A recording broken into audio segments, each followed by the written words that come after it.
പ്രാർത്ഥിക്കുമ്പോൾ ദൈവം നിങ്ങൾക്ക് വേണ്ടി പ്രവർത്തിക്കുന്നത് ചിലപ്പോ തൊട്ടടുത്തിരിക്കുന്ന ആൾ പോലും അറിഞ്ഞെന്ന് വരില്ല. ദൈവം നിങ്ങളുടെ ജീവിതത്തിൽ ഇടപെടും. നിങ്ങളിപ്പോൾ പ്രാർത്ഥിക്കാൻ മാറ്റിവെച്ച ഈ സമയമില്ലേ, ഈ സമയം അത് നിങ്ങൾ പോലും അറിയാതെ നിങ്ങളുടെ ഭവനത്തിൽ ദൈവത്തിന്റെ അനുഗ്രഹത്തിന്റെ സമയമായി മാറും, സൗഖ്യത്തിന്റെ സമയമായി മാറും.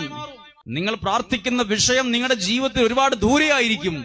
നിങ്ങൾ ഇവിടെ ഇരുന്ന് പ്രാർത്ഥിക്കുന്ന ഈ സമയം നിങ്ങളുടെ സങ്കടങ്ങളും നിയോഗത്തിന്റെ മേൽ ദൈവത്തിന്റെ ഇടപെടൽ സംഭവിക്കുന്ന അത്ഭുത സമയങ്ങളായി ദൈവം മാറ്റും.